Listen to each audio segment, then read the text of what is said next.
This special monthly UBU episode on hashtag Black Mental Health is sponsored by Janssen Neuroscience and supported by The Painted Brain, a California peer-run organization.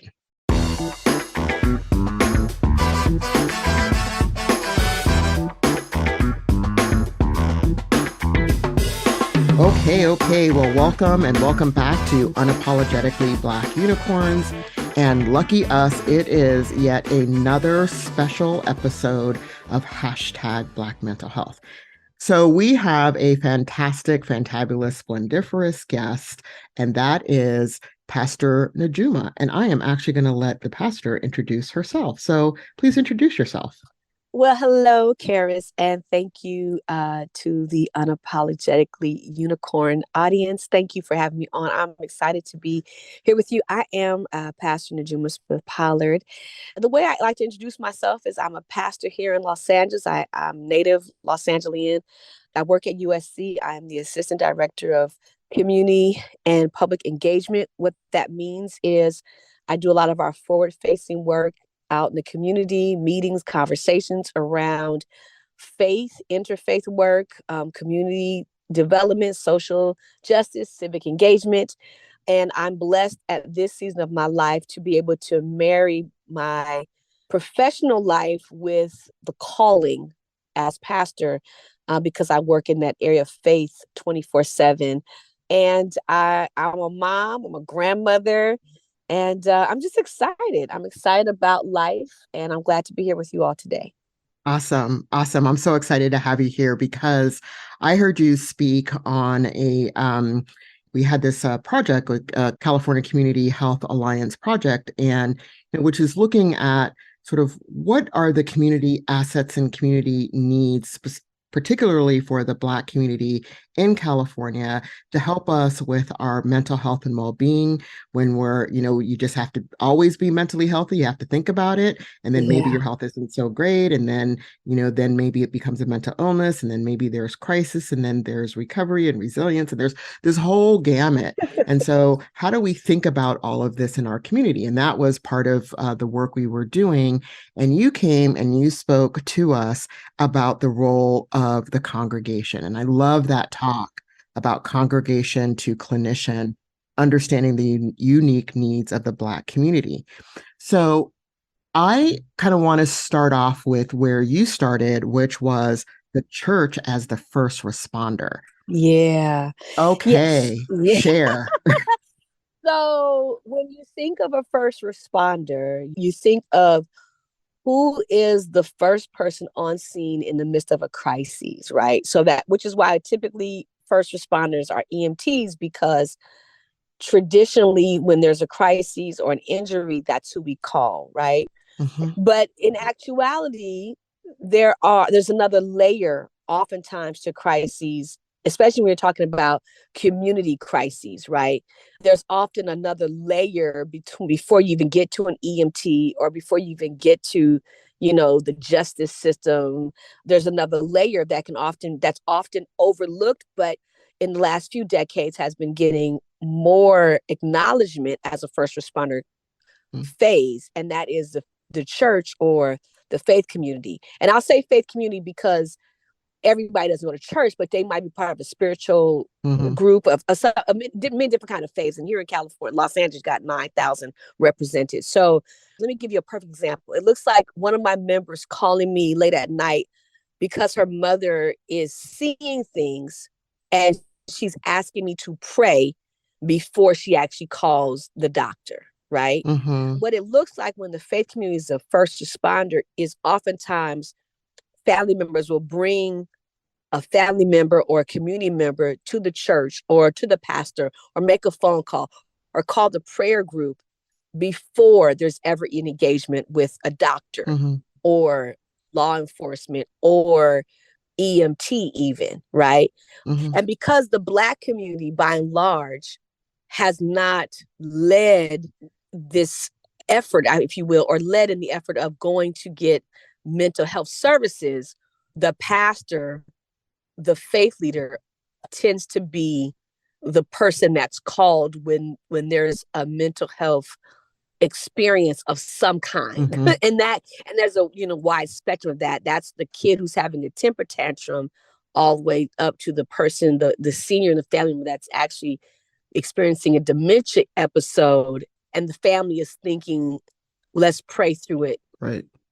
Wow. Yeah. I think this is so interesting that, when we talk about the Black community and when we look at data, the low numbers of Black folk who will access or seek mental health services. We know there's a disparity in those numbers for a variety of reasons. Some of it has to do with insurance. Some of it has to do with trust. Some of it has to do with, there are no providers there that look like me. Right. So Right. I can definitely understand how we're talking about the faith community being that first responder. I was thinking back too about my grandmother. So I grew up, many people know I grew up all over the world. I'm an Army brat. So kind of having a stable faith home didn't really happen because we weren't stable. We weren't stably anywhere. We were moving every 3 years, right? But, I could see between my grandmother and my aunt sort of that stability for them. And when my grandmother started showing signs of dementia, actually very late in life, hers was quite late in life. My mother was a bit earlier, but how that family, that other part of the family kind of continued to envelop her, that was a place she wanted to go, that if she wasn't able to maybe connect to other things, she was always, able to be accepted and connected in her faith home and with the congregation. And then it gave her purpose too, because they always gave her something to do. Absolutely. Always gave her something to do. Yeah, absolutely. And it was just an amazing thing to see as she was, living out the last years of her life, with dementia, and the importance of faith in her life and also the faith community in her life. So and the unique aspect of the Black faith community is we always have made grace for the people in our community who we knew, whether it was dementia or an undiagnosed something. We've always been good at making grace for cousin so and so. Mm-hmm. And primarily because for so long we didn't diagnose the thing that we saw. We just said, well, something going on, Mm-hmm. but because we weren't seeing doctors and therapists for mental health, we diagnosed it as, something's Right.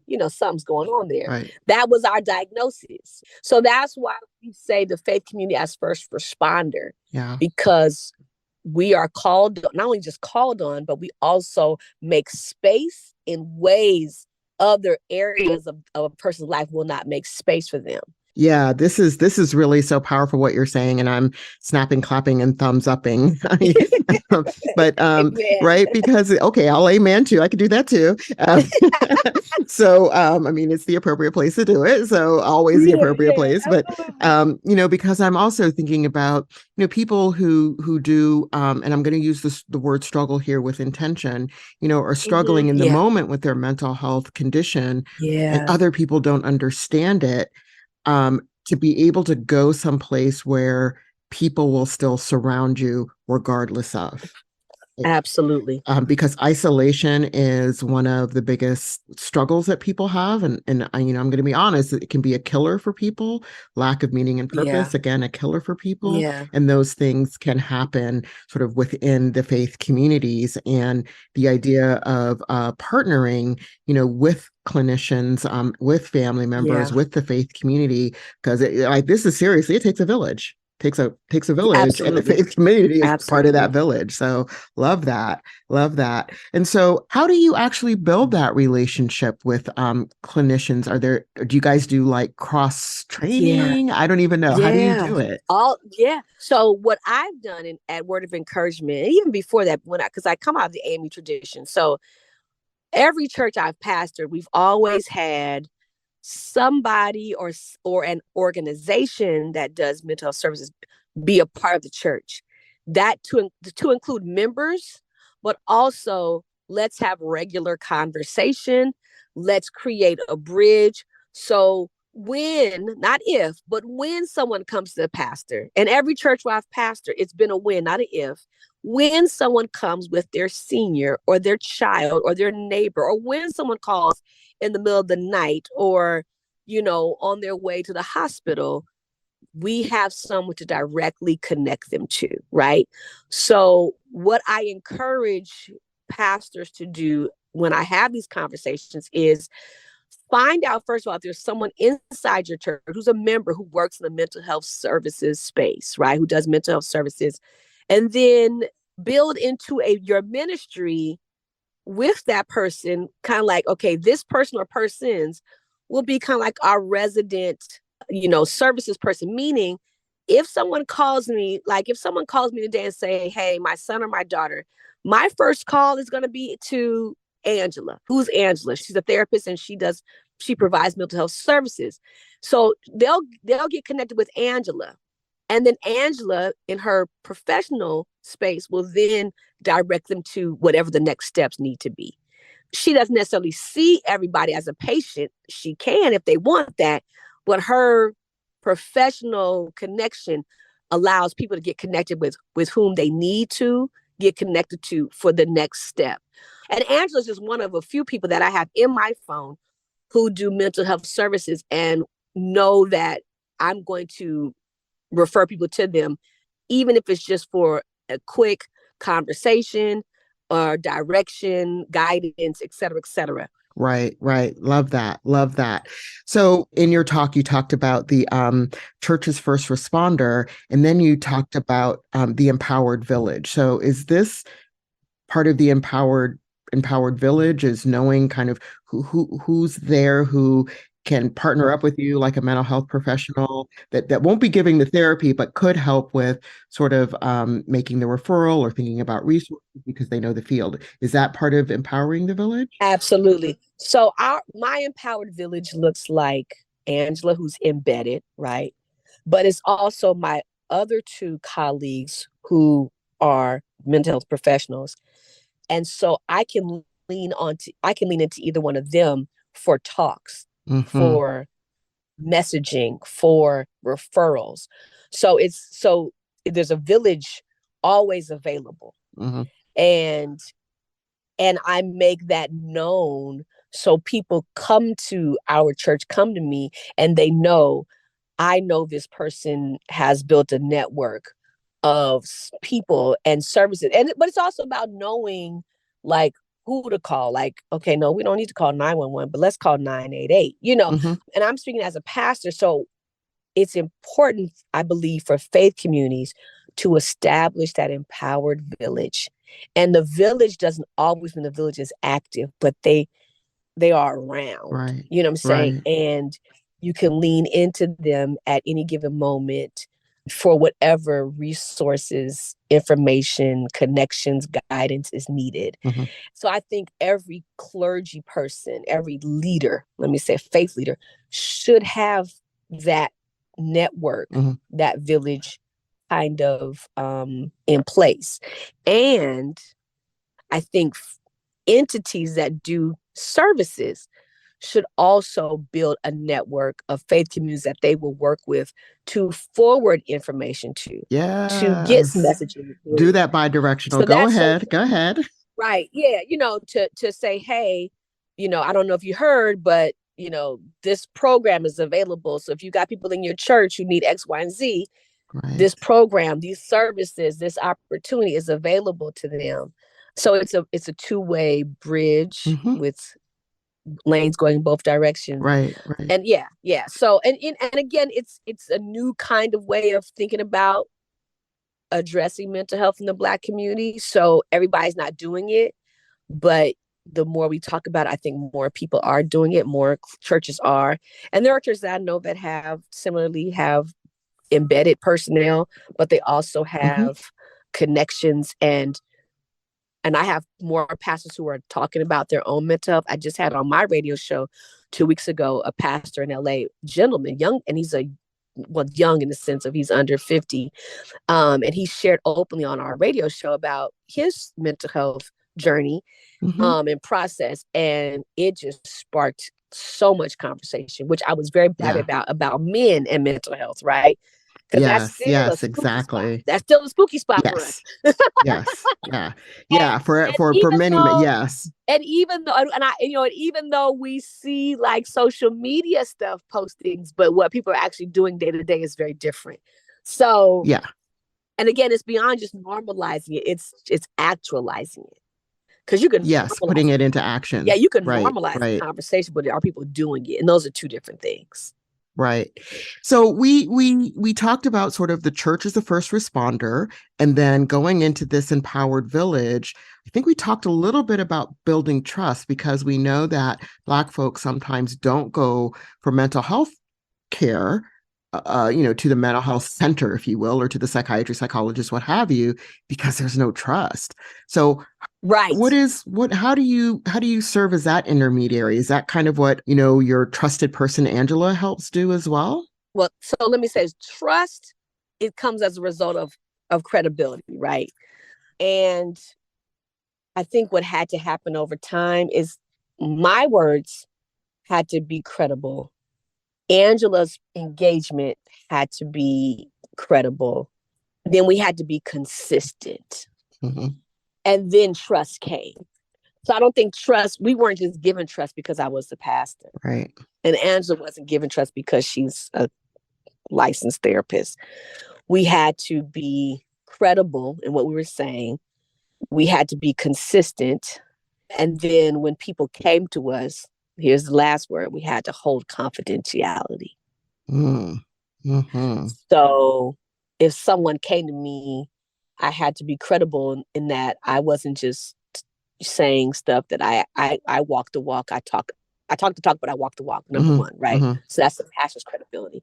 And then we had to be consistent. So it wasn't like in and out, here today, gone tomorrow with the messaging. It's been something that we have been talking about for the last 8 years that we've been a church. Mm-hmm. Confidentiality, like nobody knows who is getting help. Right. Right. Unless they offer it openly themselves. Right. But Exactly. anybody who's come to me, it doesn't go past me. It doesn't go past Angela. Right. And I know that some of the people that Angela has seen because I've made referrals to her. But she's been confidential that nobody knows who's seeing her. Right. Right. So trust has come as a result of that. So I don't think we are just given trust. We have to show those 3 C's, Mm-hmm. because the Black community has been traumatized by other entities and other situations where there was no credibility, Mm-hmm. there was no consistency, and there may not have been no confidentiality. Right. Exactly. So you have to do all of that with intentionality. And as you're doing that, as you're building the trust, then you're also moving from this building to bonding. So absolutely. Yeah. Absolutely. So share more about what that means, because we're giving everybody the map here. So say what that also means when you're going from building to bonding. From building to bonding. So as we've built the system, it's an easy kind of flow. I'm not pushing up against opposition when we do certain things. For example, like when we did the tag team, there was no resistance to that. It was very welcomed. It was fluid. People felt connected to the message. They were like, yes, I need this, would help me. There was a connection within the community, because there was a trust there. So people just they were able to really digest what was being shared, and even shared it with others from the feedback I received.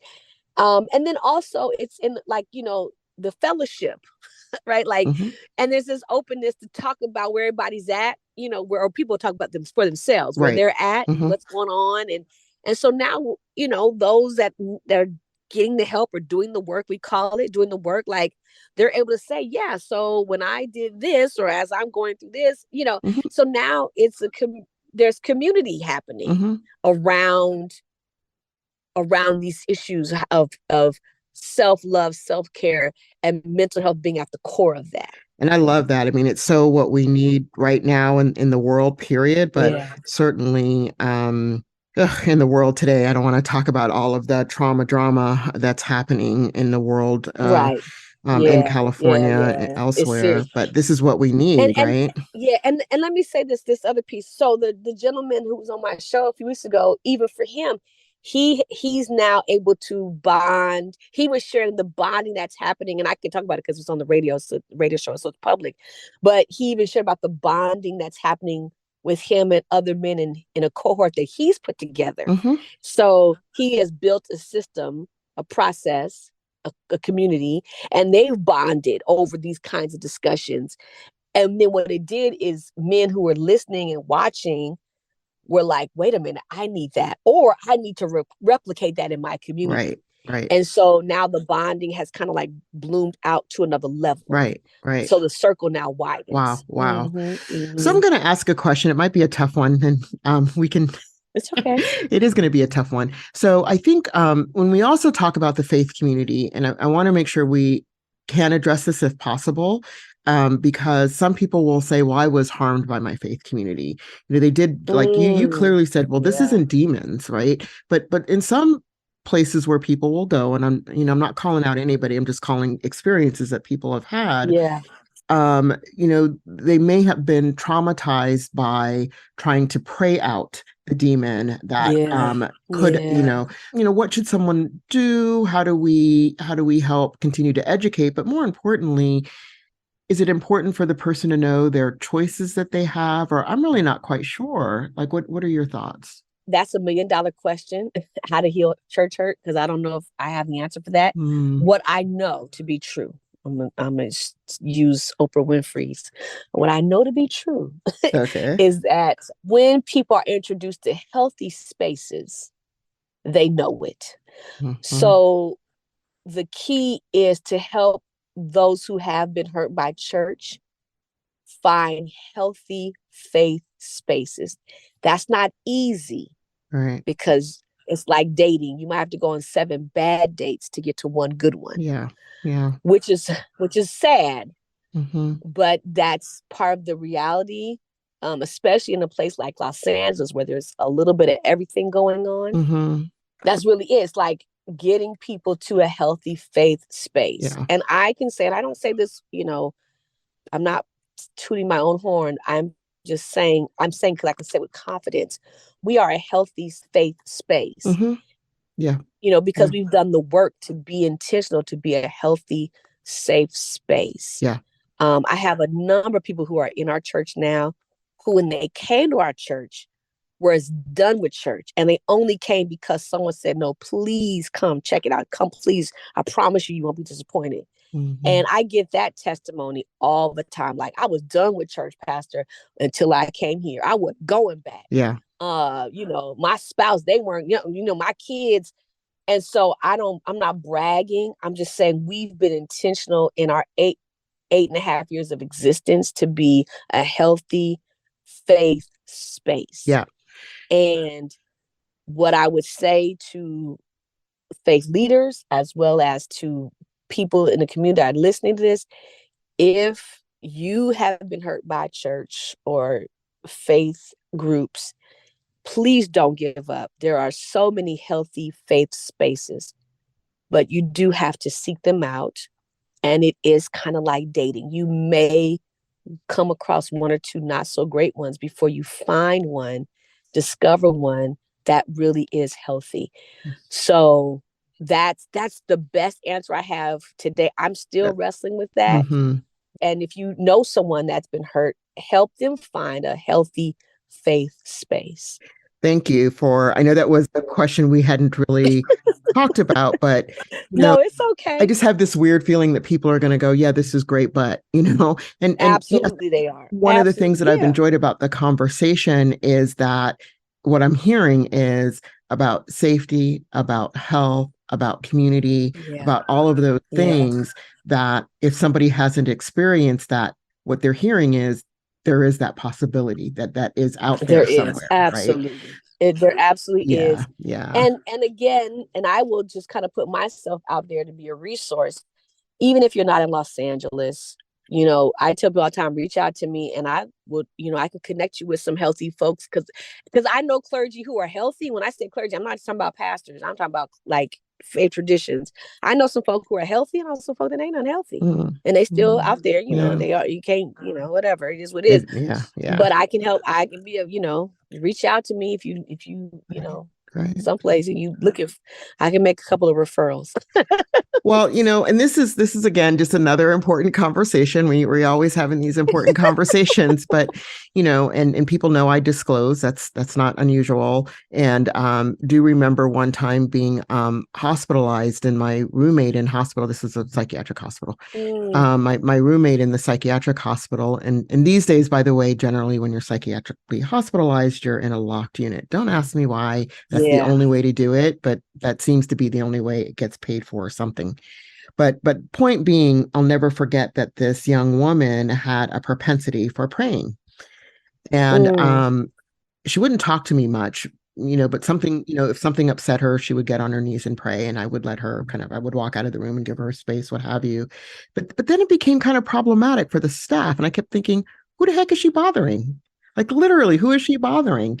And then at that point, I was like, okay, you're gonna bother her, you're gonna bother me too. So girl, I got on my knees and I was like on my bed, and I was just like, you got to take her, you got to take me with her. But I didn't know this girl from Adam. I didn't know her from Adam. I didn't know her from Eve. I didn't know her from anybody. But I just thought it was so interesting that it was bothersome, but it was the thing, I think, in the moment that kept her calm. But I think they were perceiving that it was feeding possibly her delusions or what have you. But I could hear what she was praying about, and it wasn't really delusional. So I was like, okay, whatever. And I felt safe being in the room with her. I'm just saying. But here's the thing. Yeah, but here's the thing about spirit, right? Like, I am a diehard Christian, and I was raised in a Baptist church. And I will say this, having traveled to a few countries, I ain't been to all of them, but I've been to a few. And after what I've gone through with losing my son, God has become way bigger than the Christian concept that I was raised in. And I'm saying that to say what may look delusional to some is really another person's way of connecting to spirit. Mm-hmm. You don't know that until you've actually really gone through a trauma. Yeah. Unfortunately. Yeah. And you got to go through a really dark place to understand that it may, I know this looks delusional to you, but this is really right. Someone connecting with spirit in a way that you can't understand unless you've walked where they've walked or where they are in their mind and body. So, and I think we're still learning to understand trauma. Yeah. We've pushed trauma to the side for so long, and now we can't push it because people are literally like having serious responses to trauma that's really impacting the world. So I think we are still, as a nation, still unpacking trauma. 1,000%. 1,000% agree. And I'll never forget that, being able to sit with that, I had the confidence, even though I was there in the hospital trying to, had my own stuff going on, right? Right. That it was this moment of just being able to sit with. So what the staff was uncomfortable with, even if I was uncomfortable with it, I said, I just have to sit with it. I have to sit with it. She's my roommate. I don't know her. She doesn't know me. We're in here together. We wouldn't be in here together if there was something untoward possibly that could happen, I would hope. So I really just said, nobody's willing to sit with her. I will sit with her. Sit with her. Yeah. And I think that's kind of sometimes what's needed.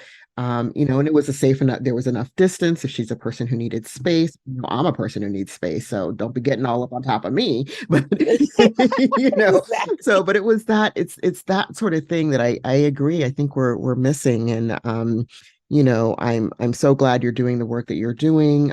It sounds like also you're using not just your training and your faith, but your lived experience to inform the work that you're doing. And that's so powerful. Absolutely.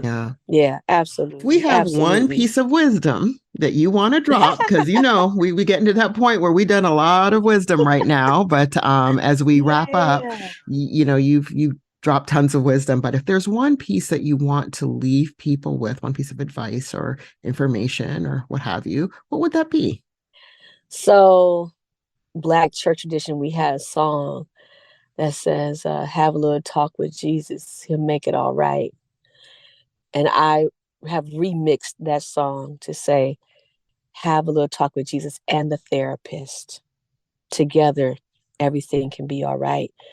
That's my remix to that. And I use Jesus because I'm a Christian, but you can replace Jesus with spirit, God, Allah, Buddha, whatever your faith tradition is like, have the spirit work, whatever, do your faith work, and therapy and a therapist, and because together things can be all right, All right. things can be okay. Thank you. Thank you for dropping that. Okay, so there we go with another thumbs up, hand clap. What do I do? Snap, snap, and a amen. And if you could see me, I would be doing the sign language amen, which I don't know if you've ever seen sign language amen, which I love because it's very, I have, yes. when you raise the hands. Yes. So doing all of that. And just want to thank you for taking the time out to chat with us today. And, for our listeners, I my producer always likes me to say, subscribe, like, comment, which I do. See, I said it. I said it, producer. I said it. But the most important, thing I think that we could all do is share the podcast episode, because there are people who are really hungry for this kind of message.